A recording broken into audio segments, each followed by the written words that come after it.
The King is back. King of Curses, Ryumin Sukuna ay nagbabalik na sa original na form. Give us your thoughts. Surprise, surprise! The king is back! At ang pagharap ni Kenji Hakare at Oraome na kaagad kinulong ni Kenji sa pag-expand ng kanyang domain at ang nakakagulat na curse technique ni Kashimo Hajime na ang kakayahan nitong mag-blast breath. So lumabas na ang spoiler sa paparating na chapter 237 at ngayon ay masasaksihan natin ang pagsisimula ng laban sa pagitan ng The Thunder God Kashimo Hajime at ang King of Curses na si Ryumin Sukuna. Kaya huwag na nating patagalin pa, let's go! Nagsimula ang chapter na ito kung saan pumasok na si Kashimo Hajime sa laban upang harapin si Sukuna. Subalit mayroon pang ibang player na pumasok sa battlefield upang sumali na rin sa laban. Sinabi ng narrator na hindi daw ito Battle of the Strongest, kundi Battle Against the Strongest. At dito'y napansin ni Kashimo na biglang umulan ng yelo at mayroong napakalaking ice na lumilipad na pumasok na rin sa battlefield. At ito ay walang iba ang nag-iisang Ice Star na si Oraome na nagmamatyag lang pala sa itaas kung may papasok na isang panibagong kalaban. Subalit napansin ni Oraome na mayroon pa palang isang player na dumating sa kanyang likuran at ito ay walang iba kundi si Kenji Hakare. Napakatindi ng laban na ito mga lods dahil sa wakas pumasok na ang dalawang player na masasabi nating kayang makipagsabayan and it's good match up. Hakare versus Oraome and Kashimo versus Sukuna. At dito'y hinamon ni Hakare si Oraome at sinabing nangako siya sa kanyang sarili na ipaghihiganti niya si Gojo kung kaya hindi niya hahayaang mabuhay itong si Oraome habang si Oraome ay naghanda ng isang ice formation upang atakihin si Hakare. Subalit biglang nag-expand si Hakare ng domain na makikitang na-capture si Oraome ng domain ni Hakare. Subalit kahit nakulong ito ay patuloy pa rin nag-iba ang ice na unti-unting nahuhulog at nagkadurog-durog kung kaya napansin ni Kashimo na ang purpose lang pala nito ay upang i-deliver ni Oraome ang isang bagay para kay Sukuna.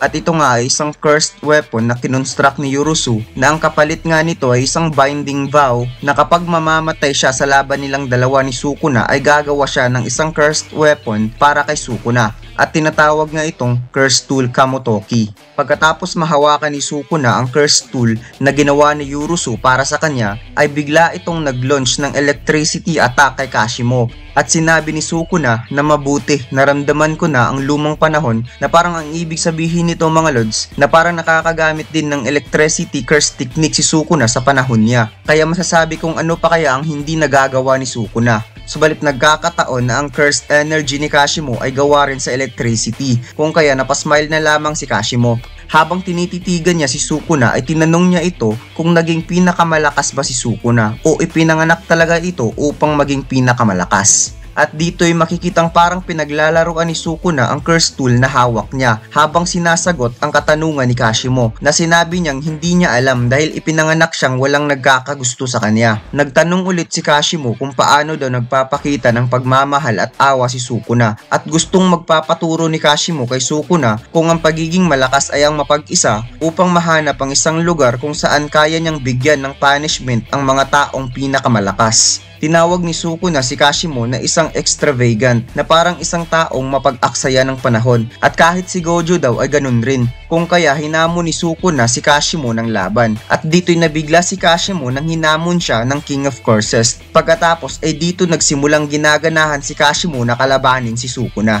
At heto na nga mga lods, nagsimula na ang laban, Kashimo versus Sukuna. Unang sumugod si Kashimo at sinubukang atakihin ng King of Curses gamit ang kanyang staff, subalit kaagad itong na-block ni Sukuna gamit ang curse tool na hawak niya. Napaatras si Sukuna habang hinahabol ito ni Kashimo na parang gutom na gutom talaga itong si Kashimo mga lods na durugin si Sukuna. At napansin ko dito mga lods ay biglang nawala ang staff ni Kashimo na parang ang kanyang staff ay naging electricity at unti-unti itong bumabalot sa kanyang katawan habang si Sukuna ay nagulat sa sobrang bilis ni Kashimo at nakapagland ito ng suntok kay Sukuna kung kaya muling napaatras si Sukuna habang si Kashimo ay parang nag-charge up upang mag-load ng cursed energy sa kanyang bunganga at pagkatapos ay nag-blast breath siya kay Sukuna at hindi ko talaga inaasahang may ganitong curse technique si Kashimo. At aabangan natin sa full chapter upang ma-explain natin ng detalyado ang curse technique ni Kashimo. Sobrang ganda talaga ng 6i Gojo t-shirt design natin mga lods at sobrang dami nang nag-order nito. Sino ba naman ang hindi gustong mag-order sa sobrang angas ni Gojo? At mayroon tayong bagong t-shirt design na i-release this month. Jujutsu Kaisen, Gojo X Sukuna at One Piece Sun God Nika. Kaya sa mga gustong mag-order, check nyo na lang ang link sa description o comment section. At dito'y muling napaatras si Sukuna habang hinahabol ni Kashimo.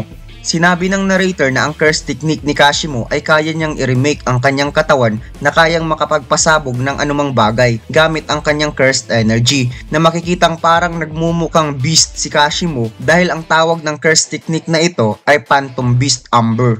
At dito'y nagulat si Sukuna sa sobrang bilis ni Kashimo dahil nag-unleash na naman ito ng isa pang blasting attack at lumabas ito sa kanyang kamay, kung kaya agad nagmadaling iniwasan ni Sukuna ang pag-atake, subalit nagawa naman siyang masuntok ni Kashimo sa mukha at sinundan na naman ni Kashimo ng isa pang blasting attack. Sinabi ng narrator na nagagawa daw ito ni Kashimo na ma-acquire ang ganitong klaseng curse technique dahil nalampasan nito ang human body. At ang curse tool daw na hawak ngayon ni Sukuna ay isang method upang i-revive ang kanyang original na katawan na hindi gumagamit ng reverse curse technique. Subalit hindi talaga ito ang intention ni Sukuna dahil parang hindi ito ang kanyang gusto. Pagkatapos ay parang nagsimulang nag-electrify ang katawan ni Sukuna at bigla itong sumabog ng napakalakas na ikinagulat talaga ni Kashimo ang pangyayari dahil nagulat siya sa kanyang nakita. Ito ay dahil ang King of Curses, Ryumin Sukuna, ay bumalik na ang kanyang original na katawan na may 4 na braso at ang kanyang mukha ay maihahalin tulad natin kay Tengen, habang hawak-hawak nito ang curse tool na ginamit niya upang i-revive ang kanyang tunay na katawan. The King is back. Give us your thoughts. Surprise, surprise! The king is back! At sino kaya ang makakatalo kay Sukuna dahil napaka-imposible na matalo siya ni Kashimo na mag-isa. At sa tingin ko mga lods, hindi pa talaga ito ang perfect form ni Sukuna. Simula pa lang ito ng kanyang pagbabago. Ang hinahanap ko dito mga lods ang curse tool na isang spear na katulad kay Poseidon. At napansin ko na ang curse tool na ginamit niya upang revive ang kanyang katawan ay ipinakita na pala ito kasama ang spear. At tama nga si Gojo na hindi pa talaga ipinapakita ni Sukuna ang kanyang tunay na lakas sa laban nilang dalawa. Kung kaya parang na-disappoint siya sa kanyang sarili. Dahil wika pa ni Kusakabe na nag-aabang lamang si Uraomi kung may mangingialam sa laban ni Sukuna at Gojo. At sa tingin ko alam ni Uraomi kung kailan niya tutulungan si Sukuna dahil nasa itaas lamang ito at nang nalaman niya na paparating si Kashimo na isang threat para kay Sukuna ay dito lumabas si Uraomi upang ibigay ang curse tool para maibalik ang tunay na katawan ni Sukuna. Kaya abangan natin ang full chapter mga lods. Salamat. Kaya huwag mo sanang kalimutang mag-like, comment at mag-subscribe sa ating YouTube channel. At yun lang mga lods. Salamat. Shoutout natin sa full chapter. May bago tayong anime t-shirt design mga lods. Napakasimple subalit napakaangas. Napakatingkad pa ng kulay at kuhang-kuha ng DTF printing. At napakatibay ng t-shirt natin. Salamat nga pala sa unang nag-order ng design na to. At 5 bagong t-shirt kaagad ang in-order niya. Pwede na kayong mag-check out mga lods sa Shopee store natin at TikTok shop. At may less ito ng 30% discount sa bagong t-shirt design. Check out nyo na lods dahil December pa ulit ako magpapa-discount.